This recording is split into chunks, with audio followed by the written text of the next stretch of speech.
Hello and welcome to Console Shock, retro and non-gaming chat with me, Trev, and as always, Stu. And we are now at the 150th episode of Console Shock. What do you think about that, Stu? Well, Trev, that's absolutely amazing. And I've just heard the funniest thing where you've read out that intro exactly the same way for 150 times. And on the 150th time, you completely messed it up. And we've had to redo it. You've only done it 150 times. Trev, what went wrong then? Come on, what went wrong? Probably more like 300 if we count the other screw-ups as well. No, you've never messed it up before. You've never messed it up before. Anyway, I'm doing fine. I had a great weekend in Dublin, and I'm back, and raring to go. Raring to go. It's funny because we mentioned this before we jumped in actually and started recording that. It was a thing where I would announce the episode number as part of that little intro that we do, but we just sort of we kind of got it became a bit of a joke, and then I sort of stopped because I felt it was redundant because obviously it's in the title of the thing and people, they know what episode it is, but it's 150, so I think it needed to be said, didn't it, this time, Stu? Can you believe that? 100%. 2013 we started this, although the audio only was shortly after that, but the first thing we ever did was 2013.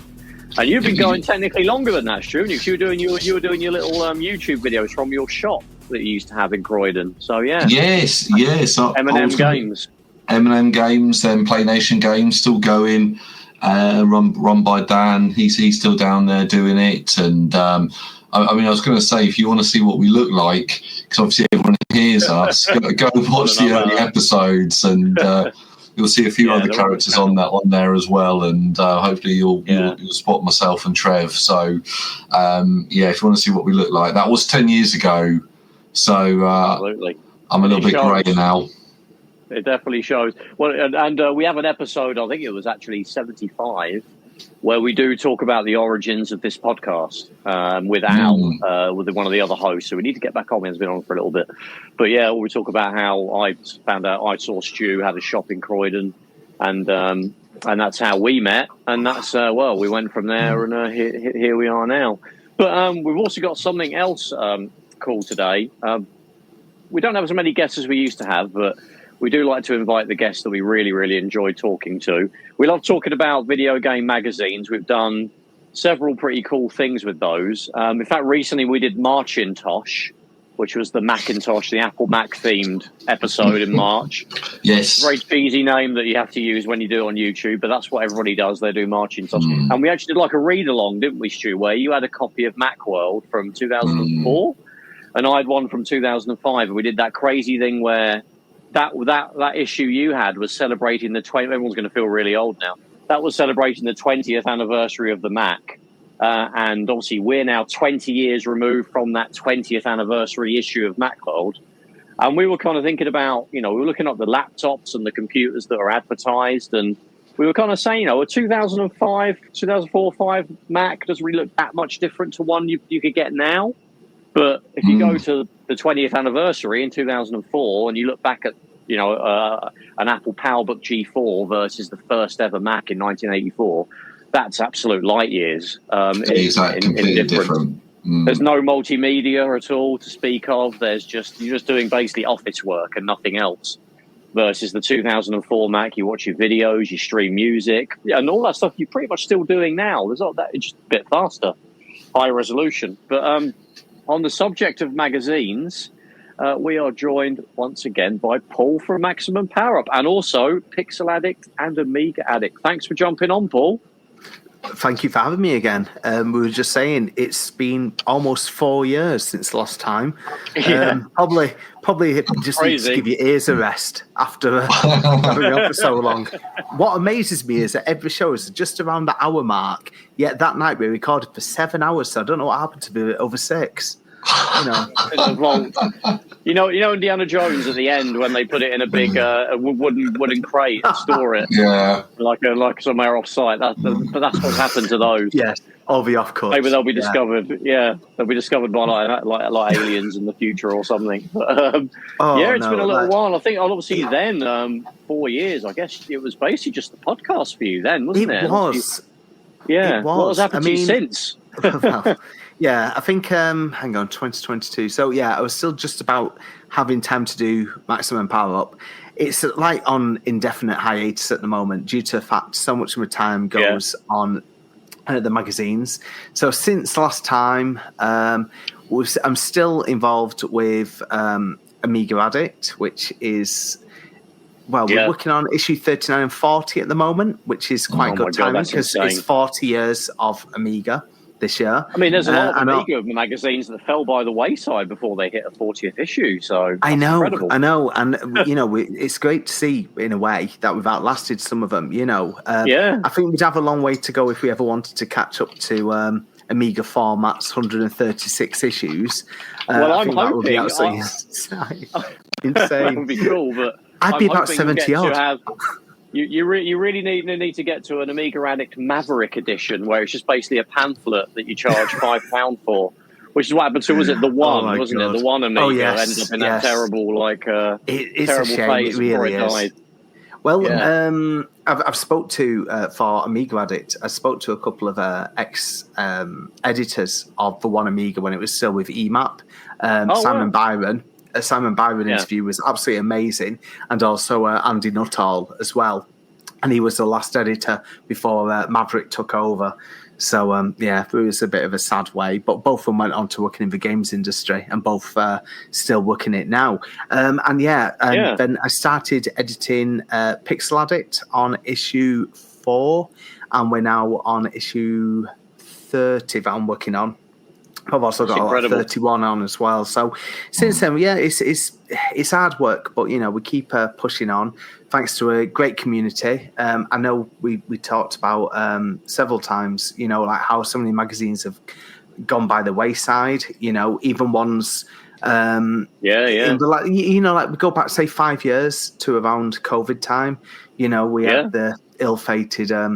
Sega Powered that I was part of, sadly, and then we've seen of ones go like Ninty Fresh, sadly. Although Paul Murphy is doing another type of Nintendo mag, so you see quite a few projects. It is hard to keep going, but then you've got magazines like Debug as well that just features the indie games, and they've just hit double figures, which is good because I always think if you hit double figures, you're almost properly on a track to carry it on, because I think those first few issues you sort of start finding out how hard work it actually is, because like I say, I do this working at HMV part-time, working on the magazines part-time, and then again family life and a bit of time to try and relax and stuff, watch films or TV, listen to music, whatever, and again guest on podcasts, which I do enjoy doing because I do like chatting about mags, games, TV, whatever. So I've been very jealous when you've had your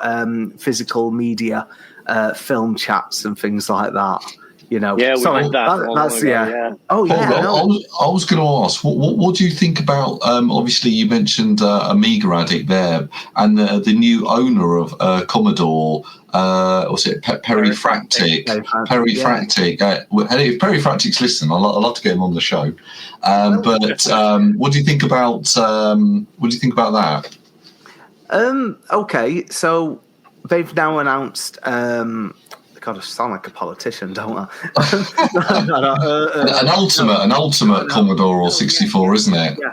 So they've got 3 different models out. Obviously, they've got a beige one, they've got the coloured one, they've got this really nice limited one. And again, I think about $500 off the top of my head. I think the beige one was about $300. So we have discussed it, being an Amiga magazine, but obviously owning that Commodore name. As we probably know, the Amiga rights are just a nightmare and a minefield. But I know, obviously, they've gone down the Commodore 64 route. I think it comes down to keeping the legacy alive and looking at the future as well, where possible. So it could be quite an interesting move. Obviously, then you've got to hope that you're getting enough sales in and everything like that. And it's not just the diehards. You're also going to need... a few modern gamers jumping on board as well, to actually, or just, any computer collectors as well, like when you go to the computer museums and stuff like that, part of me feels like they're the type of people that should still get one, just so they've got one and it's a piece of history, just in case things don't always go to plan. Like over the years when you had, I'm not saying it's like this, but when you've had things like, the Spectrum Vega machines, and Gizmondo, the Gizmondo. Yeah. Stuff like, I firmly believe no one sets out to either make a bad product, a bad game, or whatever. But from a preservation sort of standpoint, I think it's so important whoever is preserving stuff should just get what they can, when they can. Today I've just got tagged to say the next Kickstarter is going live soon for the Spectrum Next. And again, they've done a few upgrades to that as well. So again, spoke to people about the Next, there's some very talented game makers, like when we were over at Zap back in May, you had like Simon Butler working on a game. You've obviously had Tony Warrener and Stu Cambridge doing the Urbex Warriors, and that absolutely smashed its Kickstarter. That's obviously coming out on like PC as well, but the target was just met in just under an hour. Like any fans of things like Gauntlet, and they hate me saying it, but I still think it's a bit Zombie Ate My Neighbors-esque. And every time I say it, it's a great game. I know, but they'd never seen that game, and I went, "Well, there's this bit and there's this bit." But so they have changed things a little bit. But now, it's crazy that like these are friends now over the years of doing this, because like again, being on the mags opened a lot of doors, and just again speaking to people, you become friends with them again, like you guys. It's like the first time we've spoke and things, and again, when you see Trev on Facebook, we've talked about football or commented on each of his posts at times. So it shows like, as long as you're just not an idiot, I'm interested in finding out more and more all the time. So in regards to your Commodore question, after coming back on a 6-hour detour, it's going to be interesting. I think basically we've got a big task ahead of them personally, but like Christian, aka Perifractic, said on his video when he announced owning the brand, he was saying he bought it for a low 7-figure sum, I think were his words. So people were like, was it 1 point something? I think it came out, it was $2.7 million. Yeah. I think he's in a group, isn't it? I don't think it's literally out of his own pocket. No, it's not just them people. He's not what's it called? Scrooge McDuck diving into a pit of money. But no, like I say, there's quite a few people. So the thing is, if it pays off, you're laughing. And obviously Commodore in America was massive. So we'll see. Like probably everything. In better hands. I think it's in better being in the hands of a fan as opposed to some, just a trademark flipper sort of thing. They're going to do something with it. But then again, when you've got people like Retro Games Limited, who obviously they've got the next the A1200, being worked on, which is out at some point this year. So, and then last year when they brought out the Spectrum, that was so popular. So there is obviously a market. It's just hitting that right price point. So maybe it's a case of they're going to shift like a lot more $300 beige units, and it's just going to be like the diehards will go, you know what, I'm going to stump up another couple of $100. It's not something I could just go out and buy. But I think I'd get a bit of earache off my wife. I think it's difficult to justify, isn't it? That amount. I mean, to be honest, I was probably dollars, not pounds. Well, and it's unfortunately the exchange rate means it's still going to be a bit of a chunky outlay. About 480 maybe. But I mean, personally, I would have been more excited about some kind of an Amiga. That might be something further down the line. That's what I was, because the Commodore 64 is. I never really had one. There was. It seemed like a big sort of American sort of system. No, I knew people that did have them, to be fair, but it was for me. I was always so fond of the Amiga, and if I was to give it, and it's in the right hands with Christian, and I've watched him for years on YouTube, and I believe he'll really look after the brand and everything. But I want it to be a more Amiga focus. But as you mentioned there, Paul, that it's a little bit more or the Amiga, that's kind of names over there. They don't really own the name. I don't know the legality of it. I don't claim to know it, but it seems like that's a little bit. That's not Stuart, really in the deal. We've had 30 years of the Amiga name and brand being tossed around, like when I look back through old Amiga formats and things, and you're like, oh my God. Pretty sad, wasn't it? Yeah, it really is. But who knows, in even 3 years' time, we could be like going, well, tell you what, they've teamed up with such a person and I'll be doing this or whatever. But then on the flip side, you've got to make sure you still got that audience there. Yeah. It's funny because we mentioned, we obviously keep in touch on Facebook and everything. We're actually earlier today we were kind of chatting about something because something that was kind of a big thing for me magazine-wise. Someone was wondering how much they could get for one of the magazine groups that we're both in. I think, Paul. I don't know. You might be in this as well. Someone had the complete history of video games book that came with an issue of C&VG. The January 1997 issue. Now, for me, that's quite a special little book that came with that issue of C&VG because I learned everything about the history of games from that book. And there was stuff in there that I didn't know existed that I read in there. I didn't realise that was a thing. I think I've still got it somewhere because I bought that. I was a regular reader of computer and video games, and that Christmas issue is actually quite good. Like in general, really good, like buyer's guide stuff for the consoles of the time, and the N64 stuff that was cut. It has a great advert for the N64. It says, "Don't get a turkey for Christmas. Wait until March for the N64 to come out." Yes, of course. Yeah. Not that didn't really work. Yeah, plenty of people were like, "No, I just want to get a PlayStation." And you can keep your 4 games that are going to come out with it in March. But that was quite funny seeing that. But yeah, and not only that, they dropped the price so quick. Yeah, that book it's still seen as one of the greatest cover gifts because it was like no extra cost to the magazine. In Pixel Addict, I started doing it last year. Just half a page of a classic cover gift, and that was the first one that I chose. And then you've done things like the Sonic the Hedgehog 2 transfer that came with a Mean Machines issue and stuff like that. Just iconic gifts. But we're spoiled back then. Well, now it'd be we barely have magazines to put gifts on. At times we do have the downloadable ADFs for Amiga. Shareware makes sense. Things like that, which is quite nice. But I miss the days when you go, oh, look at this, it's the Nintendo Time Boy with issue 1 of a Nintendo magazine system.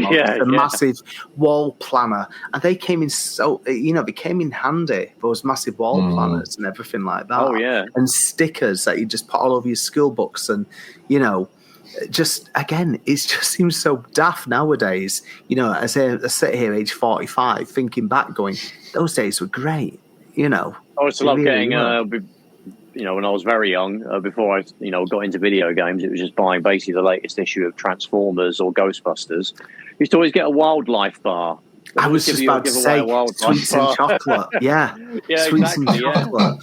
Yes, and free tattoo. Like a picture of Optimus Prime you can put on your arm or something. Yeah, and then it obviously just always wreck the cover on the comics as well because it was never glossy. You have to rip it off. Yeah. So anytime with like free 1 bar with 10p, and you just go, all right, okay. You could just get scissors and cut it off, but obviously being a child and having no patience, you just tear it off and just And these were thin because in those days, like specifically like the Marvel UK stuff.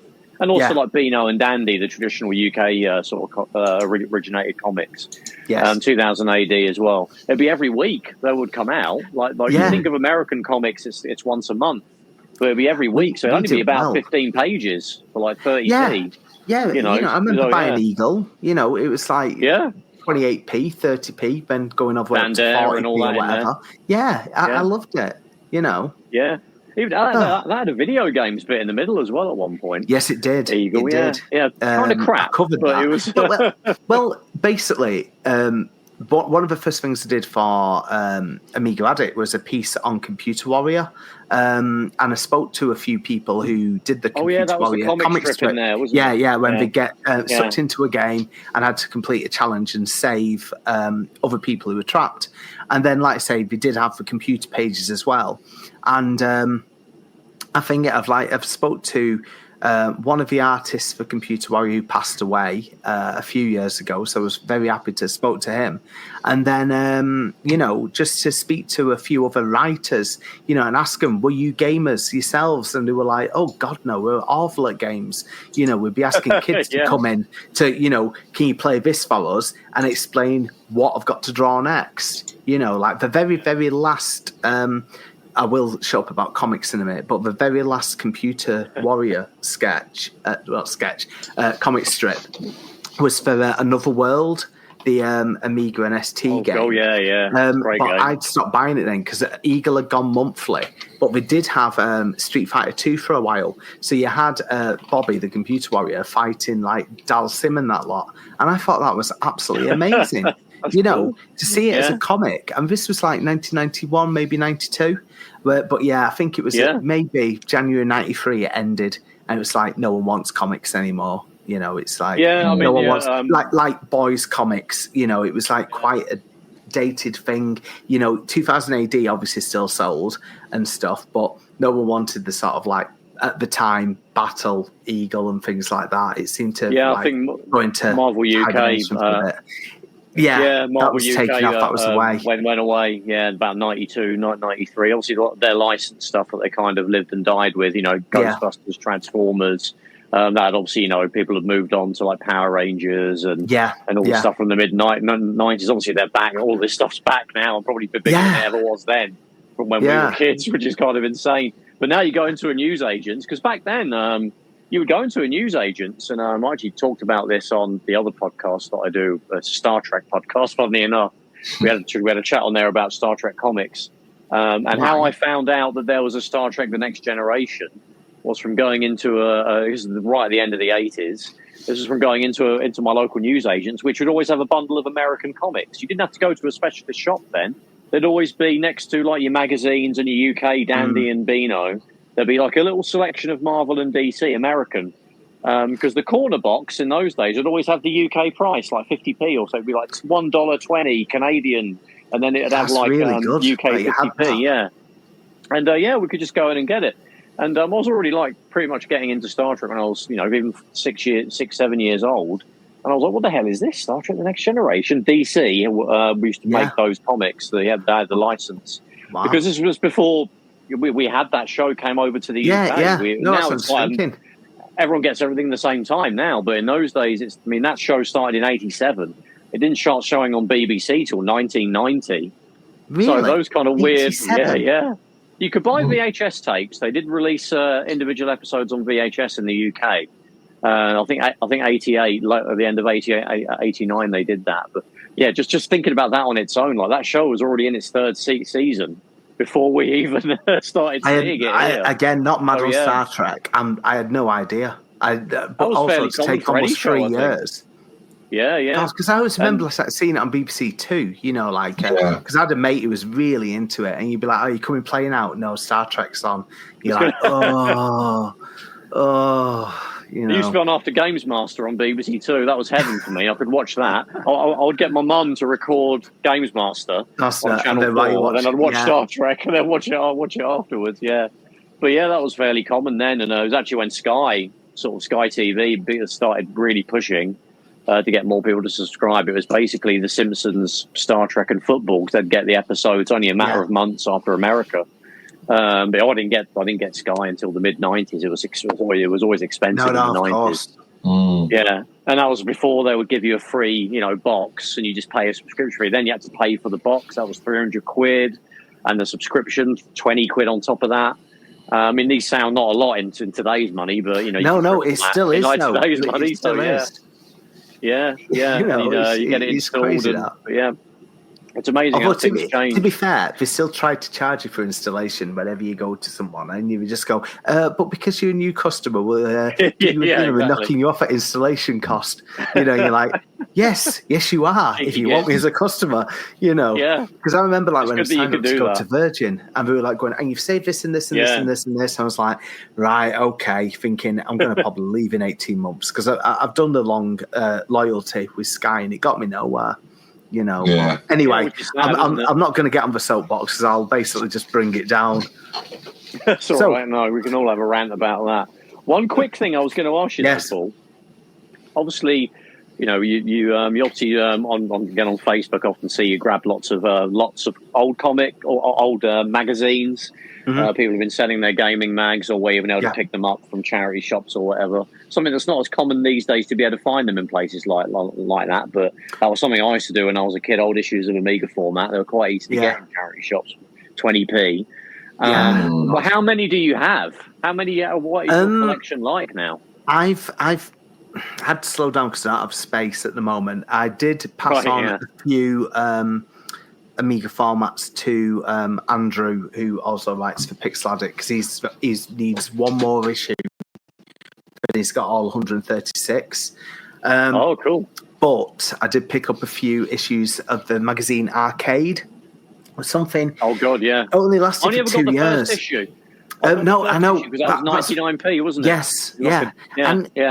I have only ever owned that one, and then I got a few off Mark Jowett, who again does the homebrew pages in Pixel Addict, and he also has his magazine business, Sega Mags. Yeah. So he sells Sega Dan mags of a really good price as well, like on his either on his stalls at events and also on Facebook. But cool. It just comes down to the space, and I picked up. I went to the Northwest Computer Museum in Leigh, near where I am in Wigan, and they sell magazines as well. And someone had taken in a ton of Ace and a ton of Crash. So every time I go, which is probably only a few times a year, it's just down the road, they'll go, oh yeah, few issues for a tenner, and I'm like, brilliant, I've got something to read later. So I need to do something on Ace, because it started off being one of Future Publishing's first magazines, and then it was sold to EMAP. And that basically, the £1 million that we sold it for basically paid for Future's expansion, and then obviously they really, really took off as a company. The format mags and everything, Yeah, it really, really did. So it changed everything from back in '89, I think that was. And then like Ace was with EMAP till middle of, it was around April '92, I think, off the top of my head. But then obviously they just concentrated on having, the one Amiga and the one ST for a little bit. The one ST only really lasted for a few issues as a standalone. That's Stu's favourite system. He always makes this joke. I hate the ST. I know you do. Paul. He's like, where the hell is ST Addict, Paul? I know. We did have. We had. Don't waste your time, Paul. Don't waste your time making writing that rubbish. No one will read it. Make it Amiga only. I managed to do 2 pages of. I did a quick. That was enough. And it was just looking at the ST scene, like what I've missed, because I got the last issue of ST format from 1996, and I've said before, I've had this morbid fascination. Long. Yeah, exactly. Yeah. Exactly. It was long dead at that point. Yeah. Oh, God, yeah. It was like 50 pages, Right, I have the morbid fascination with the final issues of magazines. Oh, yeah. I always want to see if they're going to get a proper send-off, or if it's just being killed halfway through production and they've just gone, forget it, we're not doing another issue. With this one, we actually get a proper hand-off. They might not know sometimes as well, and they often say, exactly. Next issue, this and that, and like like Sega Master Force, I think, had that, and some of those crappy like Euro. With those ones, because Impact magazines went under, so many magazines just disappeared all at once. This was, I think, early '94 or around the spring of '94, off the top of my head. And actually quite like Sega Master Force. It was a good idea. It doesn't get mentioned very often. They had some balls to releasing a Master magazine in the mid-90s. That's just it. That's just it, you know. But I don't know. Like we said, those Maverick magazines, by the time we go to Maverick, the ones that Maverick bought off, say, Future, and they bought Mega and a few others, they're so hard to find. So sometimes you don't know what issue it actually ended at, because they did so many of these poster specials, and it'd be like beat 'em up special, and it'd be like reviewing Eternal Champions, I don't know, Streets of Rage 2, Street Fighter 2, and then it'd have 3 big posters inside to open up and pull out, and that was it. It was like those pop star magazines you used to get, you know, where it'd be like massive poster for your wall of, I don't know, Michael Jackson. Sorry, trying to date it. You know, yes. Yeah, there you go. Yeah. Probably less controversial as well. Yeah, probably, yeah. I know. There we go. Let loose now. If you put that in your tags, you're going to get all the Let Loose fans downloading this. Yeah, exactly. No one, in 2025. No one, I've not heard the word let loose for, I don't know, so many years. Do you know what? That's crazy. Crazy for you. Oh yeah, there we go. I couldn't tell you not many podcasts, not many video game podcasts of let loose references. I'm glad that we're probably the first. I know. I thought that's what we were talking about tonight. Yeah, exactly. Oh God! I was hoping to sneak it in, you know, so we can like stealthily do it. That's what it was. I feel bad though. But it's like we've been recording for 30 minutes, and it's a case of, I know we had like, you know, an idea of what we're going to discuss, and then I was like, we're already let loose. Yes, there we go. For magazines to let loose. Oh, yeah, exactly, anyway. We'll do a dedicated episode. There we go. A dedicated episode about let loose. Do a dedicated let loose. That's what our listeners want.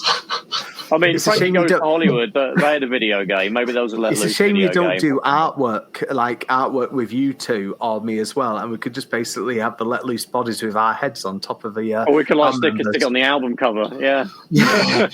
Oh, Trev, that's what you got to do for the cover. Let loose. Use the hell out of everyone. Yeah. The let loose special. Oh God! See, there you go. Episode 150, discussing let loose. Let loose. I honest to God, couldn't tell you another song. You know, I really couldn't. I have got their Wikipedia page up. Oh, have you? I'm just doing as well now. What was their other? Crazy for You. Yeah. Crazy for You re-release. That was a good one as well. Yeah. Best in Me. Best in Me. One Night Stand. Okay. 17. Face to Face. Well, these actually very prolific. Everybody do. Oh yes. Of the number 11 in the charts of a hit parade, as the Cool Cats may have called it once. 29, 25. Darling, Be Home Soon. Right. In with a Bullet at number 65. Sorry. Anyway. Oh, God. You're good at that. Do you know what? They had a couple of hits. But then again, it says he did come back. I think there's a Pixel Addict article on these guys, Paul. There we go. You're the man to write it. Do you like games? Well, they did free download. Albums. Yeah, I'll be honest. The 20-year best of is stretching it a little bit by saying the best of 1993 to 2013. You know, because there'll be all the remixes, 6 singles. 12 remixes of Crazy for You. It'll be on there. Yes, it's in a 28-minute version. But guys, we could put up to 79 minutes on this CD, so we've still got like a ton of space left. The intro music has got to be Crazy for You. Exactly. Never gets old. Anyway, Paul, I've got a quick question for you. Yes. Do you remember A1? A1, I do. Yes. That's another awful boy band. Oh yeah, the cover Take on Me, and I was really annoyed because I really liked the Aha version. I was like, because at the time I was so into metal, and I was like, this is god awful, you know. But yeah, A1. You want a really good album of covers? There's Weezer have got a Teal. It's called the Teal album. And it's got it's got Africa by Toto. It's got Take On. Yeah. It's really good. I mean, I've always liked Weezer anyway. Obviously, people know them for Buddy Holly and all those songs. Download that. But, it's called the Teal album. It came out like a couple of years ago, but it's really good. Yeah, it wasn't long back, was it? No, well, apparently 4 years ago, it felt like last year. So I know. There we go. Time just goes. So magazines. There is one sort of coveted. I guess it's a set really, but Maximum. You remember that? Yes. Rich Leadbetter. Yes. Yeah, but obviously we know him now from Digital Foundry. He's kind of one of the few 90s mag people that have maintained a fairly big presence, out there, obviously with Digital Foundry. Definitely. Although, Jazz Rignall, he's pretty good on Twitter, and I've chatted to him on there. He's really cool guy. But do you have, I think, was it 7 issues? Do you have them all? I don't know. I did have them, but then what I had basically my wish list of full collections that I wanted. So Total, NMS, Nintendo Magazine System, Mean Machines Sega. I've even got all the Mean Machines PlayStation that not many people remember. Yeah, that was a weird one, wasn't it? Yeah, it wasn't one issue great of it. Yeah. So, and obviously Super Play, which is still my favourite. And then I've nearly got quite a few ST Action that I want, just from when I collected it as an ST owner back as a kid. But things like Maximum, I didn't have the same love for personally. So anything like that, I used to end up moving on. Yeah, it kind of skewed. It was very. I mean, you could see why Rich is doing the Digital Foundry now, because there was kind of shades of that in Maximum. It was very technical stuff. It would break down. It was a lot more it's not quite like Edge was, which some people would say was a bit full of itself. I don't really think it was, but no, it wasn't full of itself. Nearer to that. Yeah. But basically, between Maximum and official Sega magazine, which Jazz launched, and I think Rich worked on for a little bit as well, what they tended to do was, and I think this is what threw me a bit as a kid, because I was used to a very set way of a magazine. News, previews, reviews, cheats, the end. And I think what these two magazines did, like say Maximum and Official Sega, they tended to do a little bit of a review, like one page, even if it was something like, let's just say Sega Rally, for example. I'm trying to think of one that would have been in Maximum. So they'd do like a 1 or 2 page review, but I'm sure they had like this showcase part where they'd have big screenshots taking up huge. Like a full page or half a page, and it was like they'll use a lot of the CG artwork as well. The CG artwork from like the press kits would be ginormous, taking up the page. And I don't know. There's just something as a kid back then. Kind of jarring. More to read. Like anything where you got either a free book with that we just touched on, or it was 130 odd pages, 160 odd pages. I loved it because I'm like going, brilliant. I've got more to read. And this will keep me going for a couple of days. Because back then, as a kid, I used to buy nearly every single magazine, even if I didn't own the system. I just wanted to learn about it. So I think with Maximum, I know how nicely put together it was. It was just not very. It was very short-lived, I should say.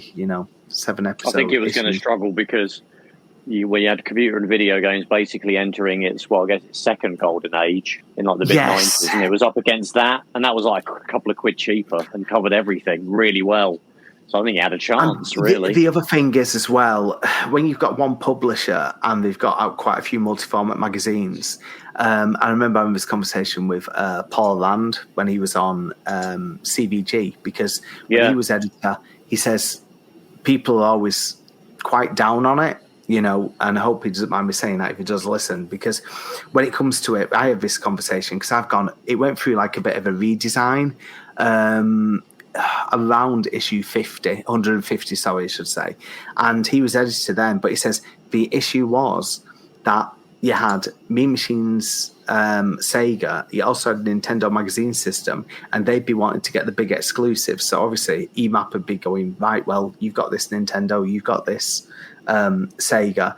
And CVG, you've got, well, everyone's got Mortal Kombat, for example, because they bought it on every single, Mortal Kombat 2 on every single magazine. Yeah. But then when you've got things like Star Wars Dark Forces is on one of them, you've got things like Harvester, you've got Rise of the Robots, you've got Prince of Persia 2. It's a little bit harder because they're going to go, well, you're having the PC titles. And as we know, PC gaming around that time was only just starting to, start picking up, from around 94. I'm on about like mainstream, as we start getting to the Pentium age. Because obviously things like Doom obviously helps and, Wolfenstein and stuff. But then, now obviously Quake. But then it was like, oh my God, I need a PC. And then all the constant graphics card upgrading. But it's just PC gaming at that time just makes me eyes hurt, Well, it was also the only way I played PC games in those days. I had a friend that had a PC, and it's mainly because I think his dad worked in IT. And had a fairly well paid job in that. So naturally, there was just computers all over this guy's place. I was super jealous. And he actually had his own PC. That was like the mid-90s. But a decent PC then was, very expensive. It was over $1,000. I'm sure. Easily. We got a Pentium 75, and my mum was doing a college course at the time, and we said, right, so this is when you used to get student grants and everything. So this was like, say, 95, I think, when we got the PC. Must have been because Champ Manager 2 came out. And it was a case of, right, well, you've got a check to go and get a computer for you to use at home. So where I lived in West Arton, just out of Bolton, the computer shop's still there, which is good to see, and then they'd build you one to spec. So we got this Pentium 75, and I was like, oh yeah, this is really good and everything. And I would say by the time Quake came out, or possibly by end of 96, it was so sluggish. If you wanted to run an FPS game, to get it, you think it's only 18 months. I think it was Digital Foundry did a video the other day or a post all about they had, when Doom came out, they had a $4,000 computer with all the bells and whistles, and they could get 35 frames out of it. So when Doom was originally released, a $4,000 computer, you get 35 frames out, and you're just like, who could? And you put that into the inflation calculator now, and you're thinking, there's no one. I would know. Who'd be paying that? No. I mean, I've talked about this on in Pixel Addict, because again, this was before we really had the internet at home. So you had all the multimedia discs, your Encarta, your Blockbuster video database. So you didn't have IMDb back then. You just had to load in your Blockbuster disc, and you go, oh, let's read about Forrest Gump, which was obviously a new release at the time. And then, the wine tasting guide and the Simpsons cartoon studio and things like that. Where I'm going, I'm going to make my own Simpsons cartoon, it's, oh God, I remember getting this Hanna-Barbera one. I can't even speak of these cartoon studios. I was just awful with. I could not do anything. Anyway, sorry, I've just gone down a PC rabbit hole. It's all right. We've been for a few, like long as we don't get back on Let Loose, which could happen at any moment. We'll make sure we don't do that again.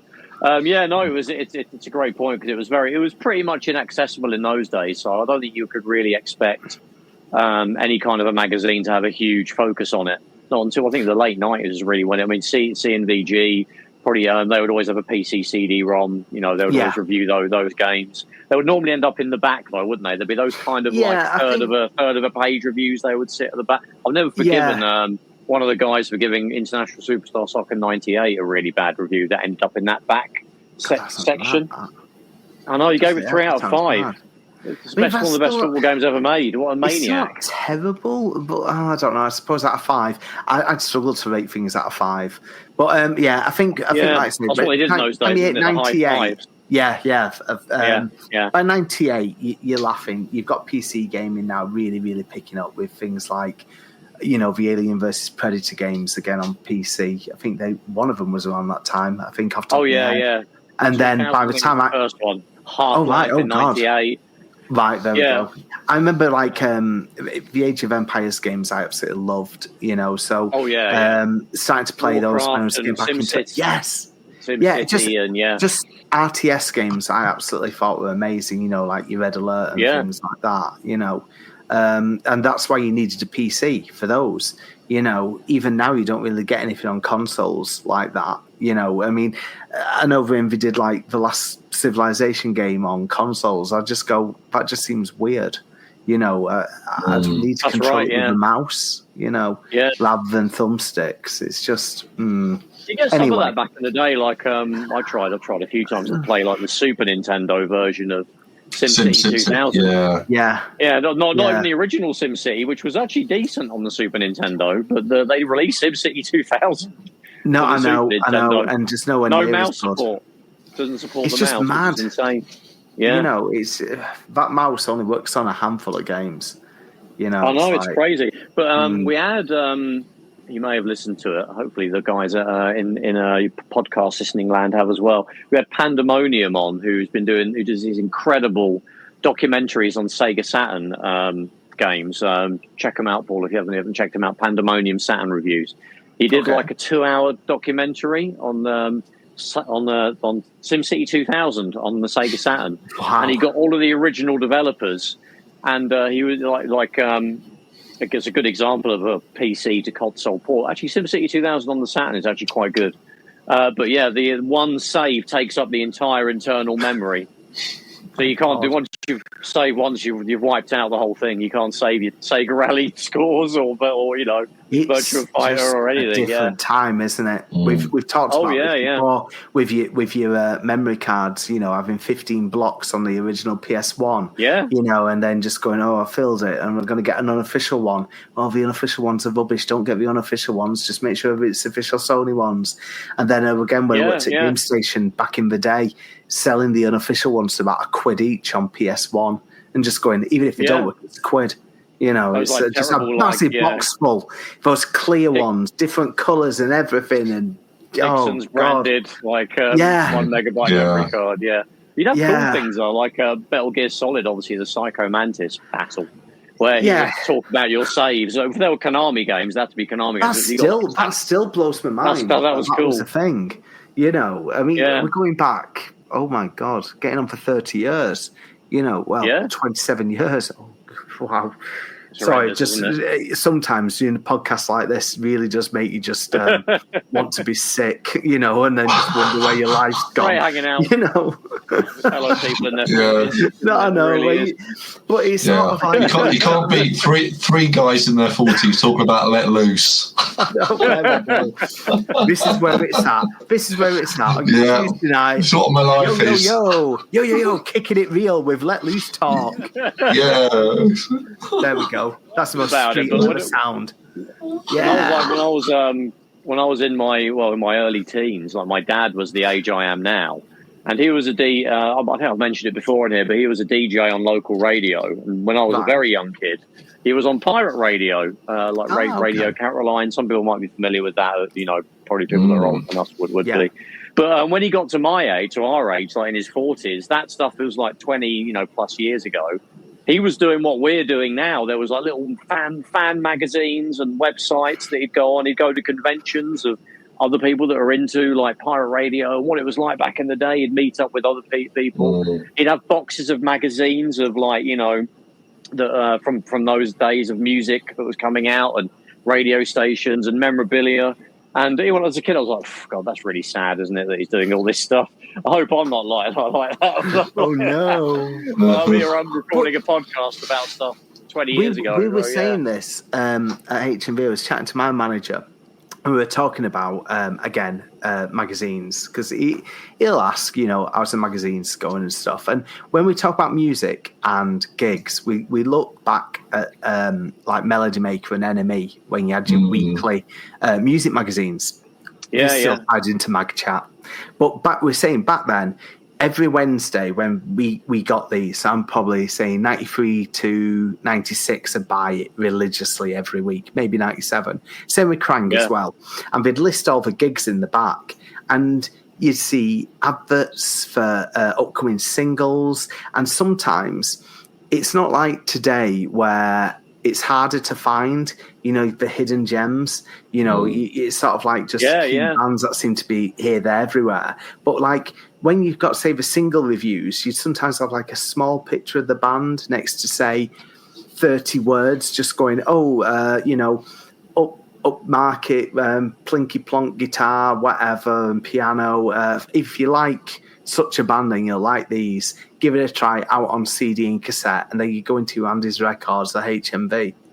On the Monday morning, you go 99p week one offer or 50p on cassette and things, and you'd be like going, yeah, I'll take a dabble on that. And those days are just gone. And I know you got Spotify and everything, but there's so many things. It's like the game side as well.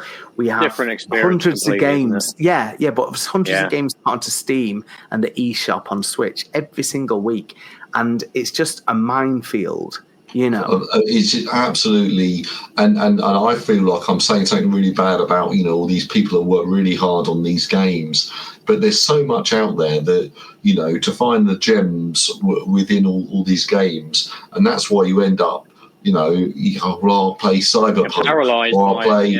I'll just play what I know's a really good game with lots of because I've heard about it. But talking about sort of record shops I remember when my cousin's a little bit older than me, and I remember going with my nan and to a little record shop in Dover where I grew up, and she had I don't know, something like £7.50 that my cousin had given her to buy a ticket for a rave.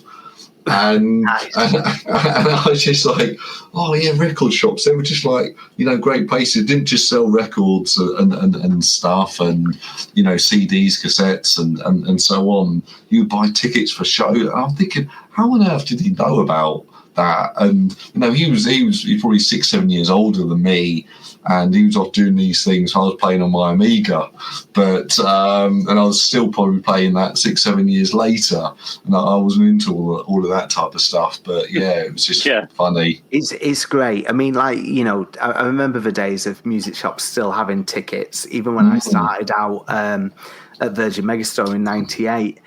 For a few events, you had a couple of tickets, but it was more the bigger stores like Manchester. They still had, the ticket box office and stuff like that. And, we've all been there. We've trying to get online to get tickets for gigs that you want to get to nowadays. And it's just so hard, especially with things like, people have got multiple accounts set up or bots and things like that.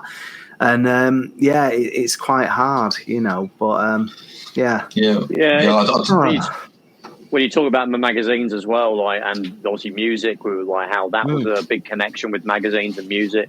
We looked at comics earlier. There was other things that I would get magazines for that are outside of video games. There was, I mentioned, I'm a big Star Trek fan. There was the official Star Trek magazine. I used to get that every month in the 90s. It's still going to this day. I remember that weekly one, which went to a binder. And the fact files with the DVD. Yeah. I remember. We do an episode on that. Do you? Right, okay. I do remember those. So just give that plug.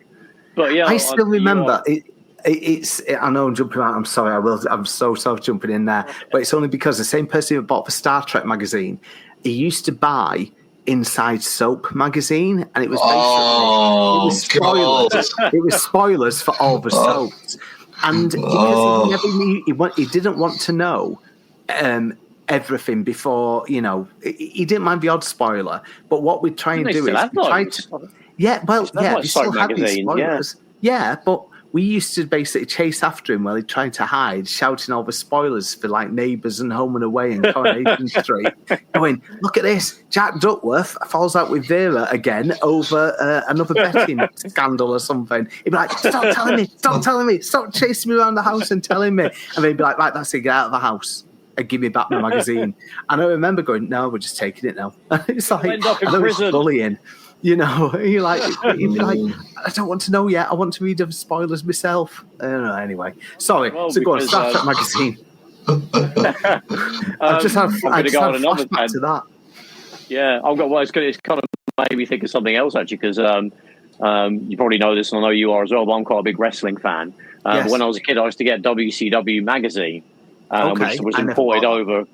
Yeah, there was a WWF one, and I used to get that occasionally, but I was more of a WCW fan. Wow, because really? WCW was on ITV. You could watch it; you didn't need Sky.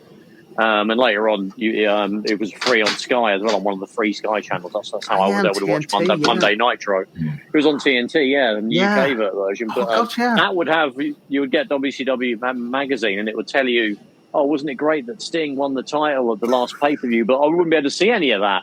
There'd be a VHS of that pay-per-view in 3 months' time. But so you'd be so far behind all that stuff. Now, obviously, you can just watch it. You can watch it live if you want. I mean, you could in the late 90s. You could pay Sky. You could pay for the WWF Armageddon '99. Yeah, it was no, but it was quid. still It was really expensive. It really. It was like £30. Oh my god! I know. I used to I'm not going to get my parents and say, "Oh, can you pay me? Can you pay £30 to give me so I can watch pay-per-view at like 1 in the morning?" Have 3 hours of wrestling. It was so hard. I mean, now it's on Netflix now. So before we started recording, I was just watching Raw from last night. So I was like, Christ, I can't believe how much it used to cost. But although now you do spend £13 a month on Netflix, but again, that comes back to pretty decent. Yeah, it's worth it. But again, this is. I know we've jumped onto about a million different topics. I think we used to get. We got Monday night. We got Monday Night Raw on Thursday in the UK, didn't we? Yeah, we used to. Yeah, because it was always like a few days after when it was on Sky. Yeah, that's right. But now on Sunday, I think. Yeah, I can just watch it like live if I want to. And which is incredible, it's mad, But when it comes to the physical products, obviously I work at H&B and I want people to buy physical. I know I'm just doing a, console shock best of with all your topics, from jumping around. But and let loose. All the previously discussed console shock topics and let loose. No, but you had obviously the wrestling DVDs, which were they stopped releasing them late 2023. Yeah, and we still get asked at times because as soon as it was announced that Netflix were buying the rights, everything got discontinued. So years ago, when Silvervision lost license, you'd be like going, "Oh right, they've lost tons of available DVDs physically," and now altogether, all gone. It's that'd be the main way for people to watch those pay-per-views as well, because obviously if you didn't want to pay the £30, you could maybe wait into the DVD era, maybe a month or something. And there'd be a DVD of it, and at least you get to keep that. So yeah, I know we're getting lower on time because I know you guys never go stupidly long. But I know you mentioned. I know it's your show. You mentioned like one of your favourite magazines to discuss. So in probably about the 10 minutes we've got left, what was Stu like one of your favourite magazines and why? What made it so special? I think the one. Oh God, it's about sort of two or three. So I remember that the first one was had to be Mean Machines, and I remember sort of getting Mean Machines, and on the front it had all the different consoles on or down the sort of the left hand side. And I remember sort of there was like 1 or 2 issues where they put on there the GX 4000, and then. Or remember, I think, or maybe I found that one a while later. So, what's that on there? But I always liked Mean Machines because I thought I was really cool getting that magazine, and it was loads of people used to sort of send in sort of handwritten sort of drawings and things like that, and I could never draw, so I thought they were all sort of really cool, and I thought the magazine had lots of sort of attitude, and it's such a 90s or Tude. It's such a it felt like I'm reading something, and I had what was going on.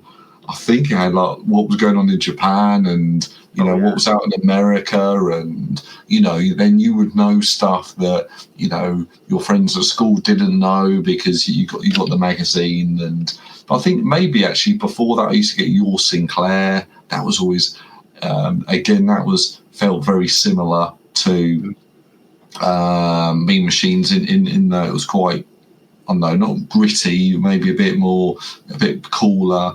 And then the one I probably got the most off was certainly Amiga Format and Amiga Power. That I would always buy those.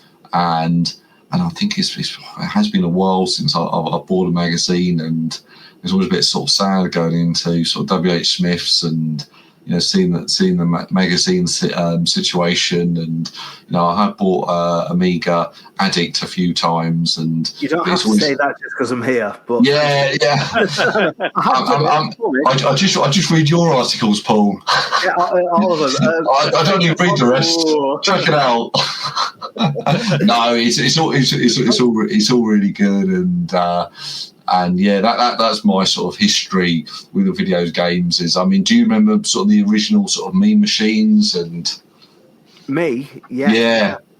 It's one I never bought because there was someone in our class who bought it, and before it split 2 magazines, obviously it did 2 years, but it was always exciting because I had friends who had a Mega Drive, and then obviously with the Super Nintendo or Super Famicom at first coming onto the scene, you know, you'd see it in import shops. But I think with that, again, we've talked about, you know, Jazz and Rich and, you know, Gary Howard and that lot, and you know, Rad Automatic, and you're thinking these people, they love it, you know, and that's what makes a successful magazine, you know, the passion and also the knowledge, you know, because you can have the knowledge, but if you've not got the passion, it doesn't work. It's too dry. So when you mention your Sinclair, which then the follow up was like Zero, and it always had that humour, and you had so much talented.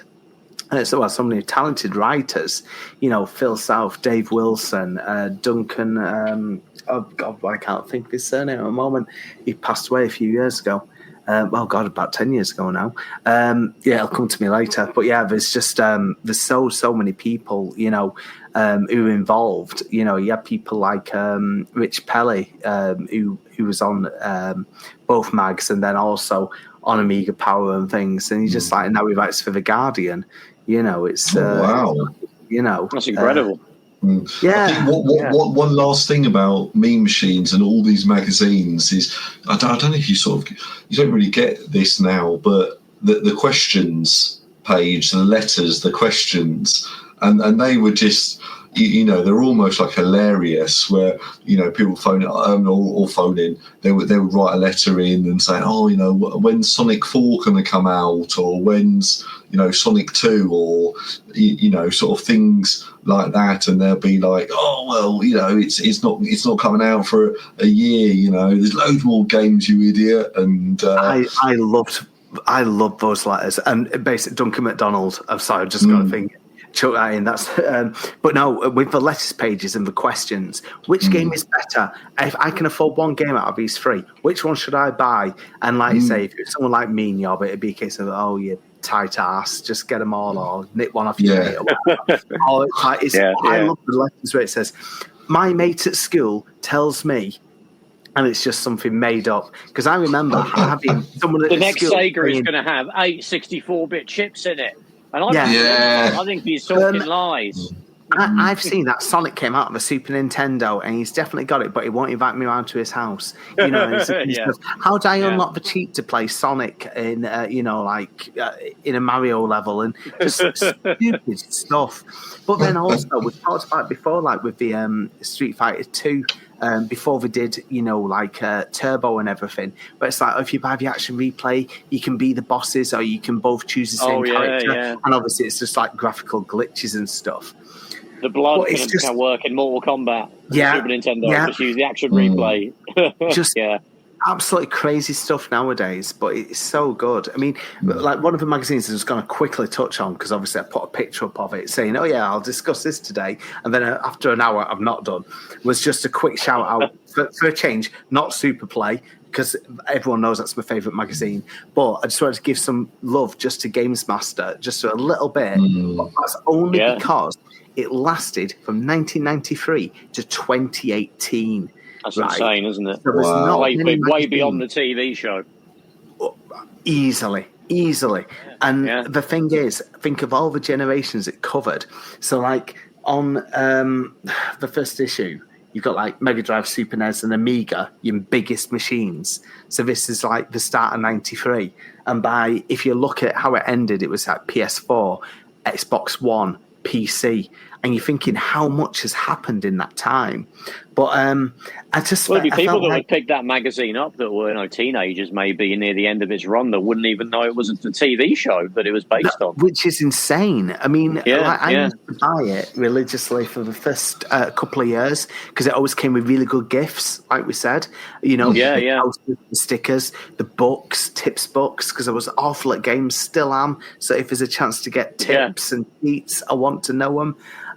And it just comes down to, back then it was absolutely packed with so many, game reviews, and again, 140 pages, 130 pages, like covering every single machine, and I had a lot of writing talent because with Games Master, you had your main staff, so people like Les Ellis and Aid Price, but then also you had people like the late Andy Dyer, you had Steve Jarrett nipping on. So what they did is go around the future offices going, do you fancy a quick freelance review of, I think Rich Liebert was in there once or twice as well.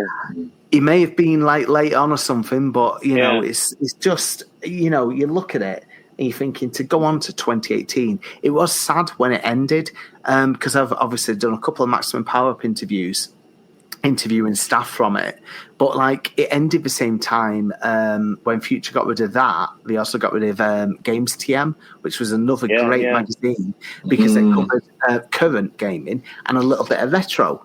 I know we have Retro Gamer still, which is retro itself now, going for 20 odd years. Oh, that's mental, isn't it? Yeah, it's crazy. They could do a feature on themselves for the first issue of. I think we did as a one-off special. We did like a bit of a piece on it, which is good to see. But it's sad when you say you go in. I know with Amiga Addict, we're not in every Smith's. We're only in a few. But today I was in Sainsbury's. We've got Retro Gamer. I had to move Edge. That was with the music magazines for some reason back to the few computer ones. And you've still got Edge has been going since '93. PC Gamer going since '93. Yeah. And then you've got, what do we say? Mac Format. That's the last format, That's the last format magazine. I think that was '93 as well. Yeah. I mean, do you realise, when it was ST/Amiga format, that was back in '88. Yeah. So it'd be nice in a way if you could get another 3 years, and then you've got 40 years of format magazines, which sounds insane. Because this year it probably will. I think it sells enough. It should do. It should do, but I don't know. It's the only Mac physical Mac now. Macworld is now digital only. Has been for a while. That was the one I used to get. Yeah, so it's not competing. So it probably will. It probably will keep going. But it's crazy. All those PC format, ST format, Amiga format. Yeah. I mean, like I say, Amiga format's always got a lot of love. I mean, that had so many big names on it and everything like that. When you've got someone like Steve Jarrett going on in Amiga format in 1994, he took over from Marcus Dyson, who'd been on the magazine as art editor, and then he became editor, and then he went on to Team 17. And Marcus has helped me out with loads of knowledge and things like that. So when Steve Jarrett went over, I was like, oh my God, it's Steve Jarrett. And Steve Jarrett's a magazine god. And he's giving me tips for my own magazines. And I'm going, wow, this is amazing. This is teaching, learn from one of the old gods. It really, really is. You spoke to him, didn't you? You've got an episode. Yeah. I saw him the other week, which was nice. Trev, what are some of your magazines? I know we've got to hurry up, but all right. Sorry, I know I'm not even the host of this. I'm sorry. Hurry up on your own podcast.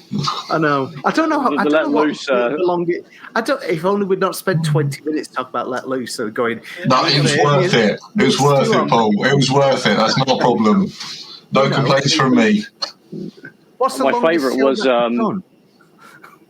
My favourite is the longest show. I think it was the Let Loose episode we did, wasn't it, Stu? I don't know. I think we've had a couple that went an hour and a half-ish, haven't we? Okay. We normally try and. Yeah, anyway. we're not too bad. We're not too bad. But to answer your question, yes, sorry. I've probably got a couple really. But the one that I'll give an honourable mention, and that'll probably be the official PlayStation magazine, mainly because obviously you got the free disc, which is really important when you're like a teenager with pocket money and part-time job money at best. So that'll keep you playing, new games every month. And they absolutely jam-packed those discs. I'll never forget the Metal Gear Solid demo as well. That was incredible that you got that. You got loads on there. Sometimes it was a couple of just rolling demos, but then a few playable ones. The Net Yuzori games. The Net Yurose, Yeah, that's it, yeah. It's just, it's absolutely amazing.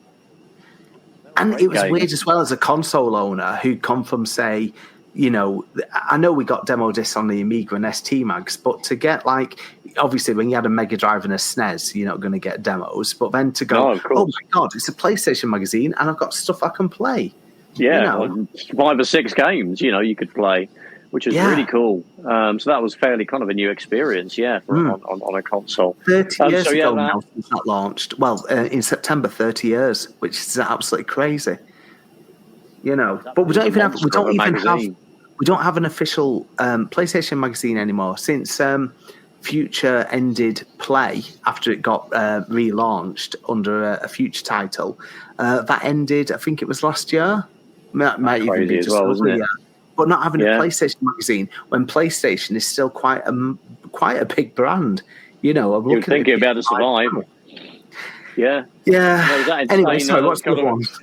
It was actually a crazy time, wasn't there, when there was 2 official PlayStation mags. There was like a PS2 one, and the PS1 mag kept going alongside it. Yeah.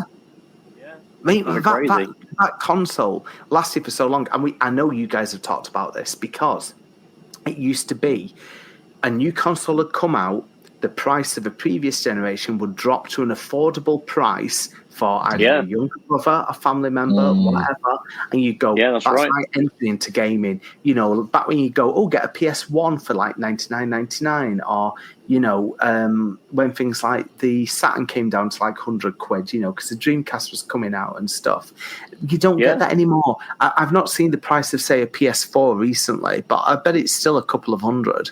If you went to say CX.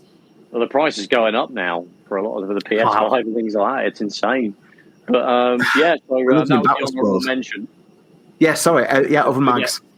They're going to get worse as well, the prices. But so that was the honourable mention. I think probably number 1 would have to be Amiga format. And really because it introduced me to a lot of concepts of computing and on like the serious side that that they would do really good tutorials and guides and stuff about the Workbench OS that you wouldn't get, obviously, if you were buying a purely game magazine. So there was that. But there was also and also various technology stuff as well about accelerators and monitors and why this monitor is better than that one and why more RAM is important and how that will help you. Stuff that I would learn, general computer stuff from these magazines. And also the gaming section was really good. The reviews would be just as good as a dedicated gaming mag, So this is it. It was perfect. It had that perfect mix. I mean, I recently, in the latest Amiga Addict, very cheap plug, and it's the last time I'll do it, I did a piece on Amiga Shopper. Now, I even had this piece with Amiga Shopper saying I was not interested in this magazine one bit, because as a kid, I found it boring. But I interviewed 7 people who worked on the mag, and we talked about the highs and lows, because when that was launched alongside Amiga Power, format was selling so well. And then obviously Future went, well, tell you what, let's release 2 new magazines, one just for gaming, one for the serious and technical side of the Amiga. So you got some proper experts who really knew the stuff. So I was looking through all the Amiga shoppers on Internet Archive. Every single issue is on there. And honestly, the writing is brilliant. And it goes through a couple of redesigns. And again, when you mentioned the cover discs as well on format, sometimes it's not written in a too serious way as well. It's a fairly, I think casual and it's really accessible. Exactly. And again, you had people who'd write in for advice and things like that. I don't think it was ever in shopper or format. The people, because sometimes you had that crossover for staff, they never treated the readers like idiots. It was a case of you're here to learn. So if you're unsure on something, you'll find the answer in this monthly magazine, or write to us with the problem and we'll try and tell you the answer. And I think it's sort of built up that trust of the format name. And Stuart, like you said, to be in 2025 now with one format magazine left and having the legacy of that format name and brand, after so many different machines on the computing side, it's a bit crazy, but we've got so many memories. And, you think how many times these format magazines have helped us with various machines. And I think that's quite nice. Yeah. So when we talk about magazines for several hours a day or whatever on podcasts or writing about them, it's for a reason. And I think the people who were there will remember how good we had it, with the choice and the knowledge that, we were given each issue. Every time you come away thinking, yes, my brain has grown with computering and computer and video game information.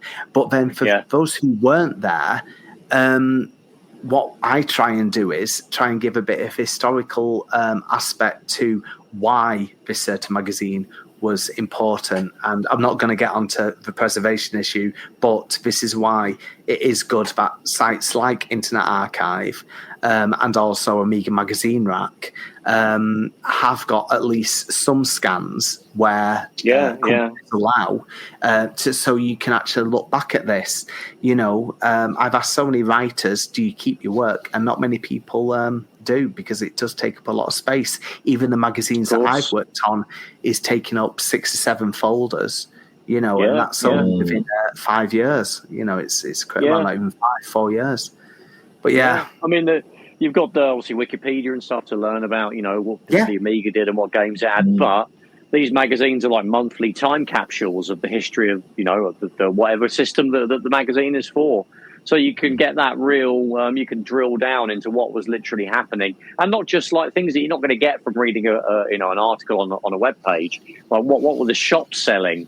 What were people saying because they're writing in letters? What was the big thing that people were excited about that was coming up? You get all of this nuance in a month, a particular month of a year that issue came out. I think, Trev, you've hit the nail on the head there. And I've got next to me I've got my Windows XP computer, and I'm sitting here going, I want to make a retro computer, and then. It's actually what I was thinking at one point. I didn't go down this route, but the problems I had was, actually, I almost made it too good. I had as much RAM as Windows XP would allow me. I had a graphics card which was way beyond what Windows XP can do. What you'd have back. And actually, I wouldn't mind going back to reading, in a PC magazine of going, how to build the ultimate PC in April 1999, and then going, okay, well that's going to be, I want to play those games that they talk about in the article, and actually go out there and actually work out not actually work out, just buy them the old components to put together an old, Windows 98 PC or something. That's not a bad idea for maybe looking at for a technical piece for Pixel, because when we do the PC gaming side, that's really, really popular. So I might try and, look into that if anyone fancies, that that'd be cool, yeah. PC together. But no, it's great. I mean, when you said about looking back at the magazines, quick shout out just to Frank Gaskin from Games That Weren't, because what he does is he's been given so many unreleased or partly released games, either pictures from magazines. I've actually seen him being handed discs at events to go, this is a game I was working on, it was never released. And I was like, oh, wow. And the journalistic side of me is going, what's on it? Can we go and check it out now? And it's like, no, Paul, I need to go and have a look myself first, and then I'll report on it. And we still laugh about that. I think it was Seymour Goes to Hollywood, which got an Amiga release. He put it out there. It is playable now because we reviewed it in Amiga Addict, and this was a Crash Live in 2023. So he was handed this disc, and then, like I say, it was it was more or less finished, but then obviously Codemasters cancelled it last minute. So to see that, and to see other people who've worked in the games industry using the drawbridge, is it called? Oh, it's like, taking files off. Oh God, it'll come to me. But not right now. But anyway, going through a load of old discs and just basically sleeving what's on them. Partly done graphics and things like that. But it's great.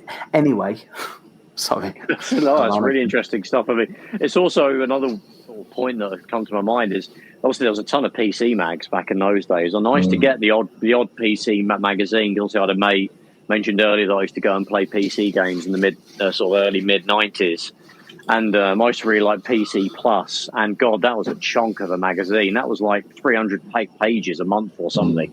Wow. It was insane. But that wasn't all. It was all serious stuff. But I was a kid, but that stuff fascinated me, and I learned. It was basically an Amiga shopper style, but it was 50% of it was adverts. But PC magazines were like that. I think they're still like that now. You needed it, though. Still going. You needed it. It's the advertising revenue they pulled in would have been absolutely insane. But I've actually got an issue in my hand from '96, June '96 of PC Plus. I just want to see how many pages. It's more than 300.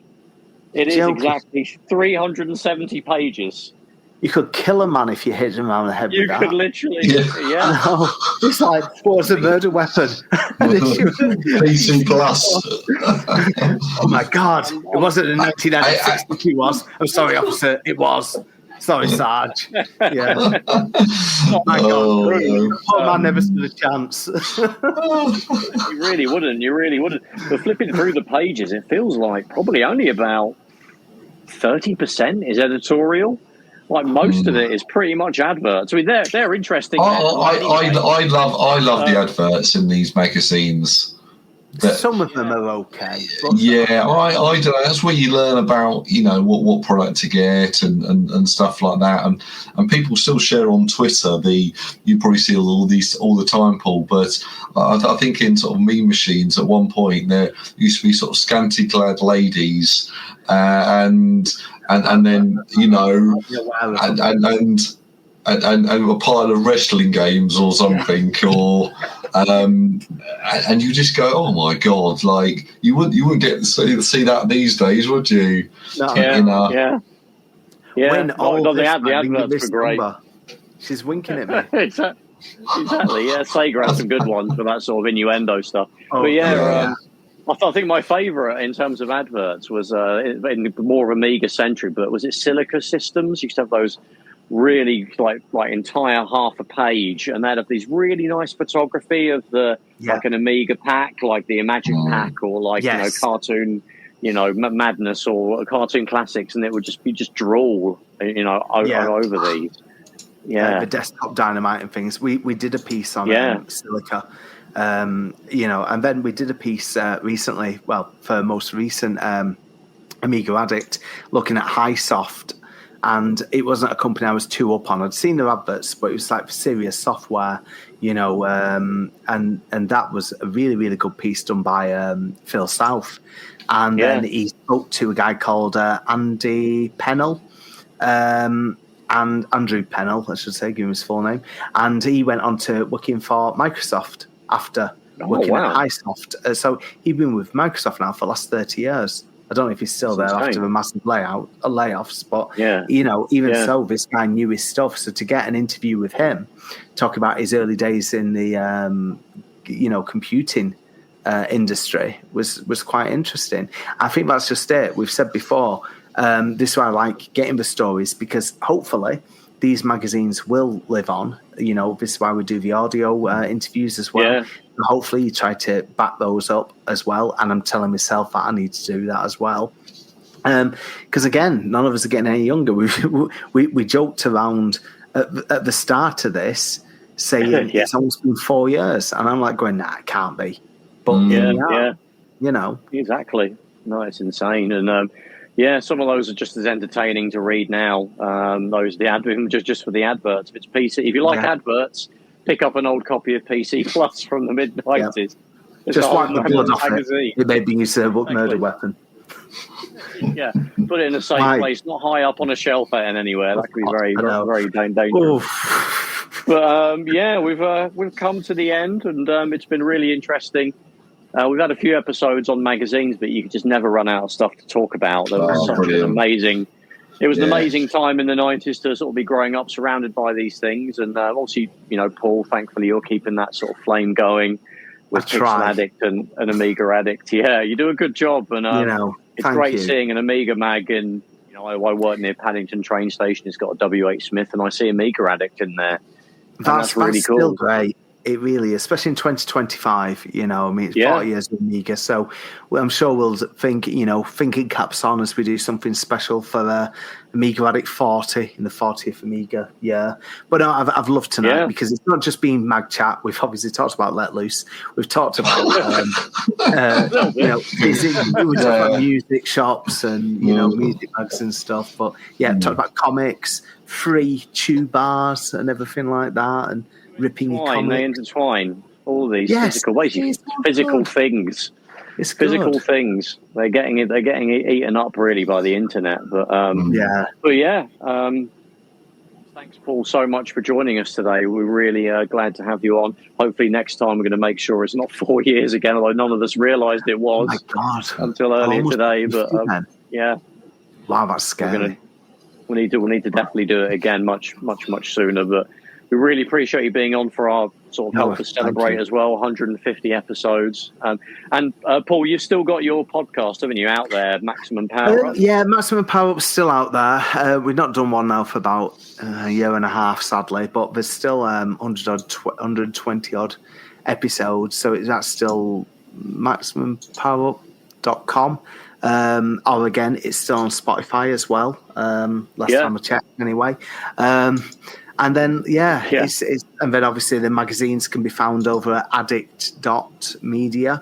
And again, we're trying to get out to quite a few shows at the moment. So this will have already happened. The next one, 40 years Amiga down at Cambridge Computer Museum. That will have gone. And then we've got a couple of games markets that will be at, throughout the year. And then things like Play Expo in Blackpool in October. Cool. And then so it sounds crazy that you talk about that, but I think as what day is it? The 15th of July. We've probably still got about another 6-7 shows this year, which is quite a lot due to the fact those are based around the making the magazines as well as trying to sell them. So again, a thank you for everyone that supports us. Kind words, asks about it, everything like that, inviting me onto a podcast. It all does mean a lot, and thank you for listening. Absolutely. About everything. No worries. Really, well done on 150 episodes. That's a big thing. Honestly, listen, that's no small feat. No, 150 episodes. Yes. Made any magazine can you talk to us? But just think about think of how many hours you've spent editing, recording, research. There's not been much time editing. There hasn't been a lot of time editing, Paul.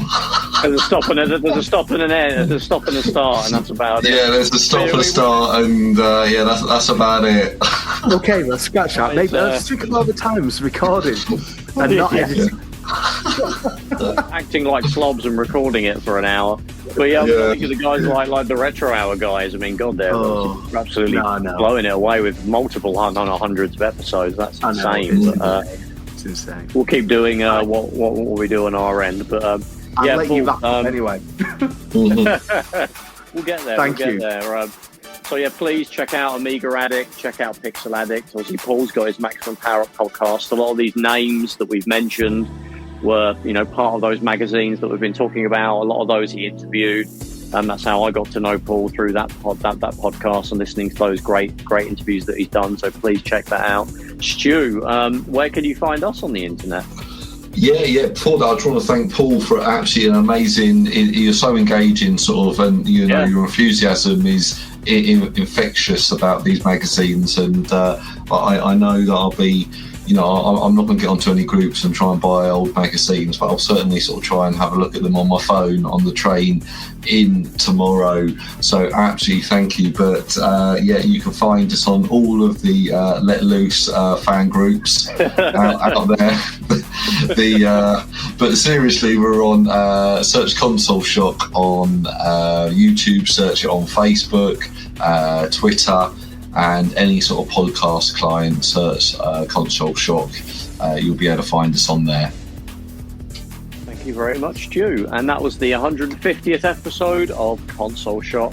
Thanks, everybody, for listening to our podcast, for commenting on the shows, and just supporting in whatever way that you can. We really appreciate it. It's why we're still going and why we're going to keep on going. Thank you for listening today, and we shall see you in the next one. Take care. Take it easy. Goodbye.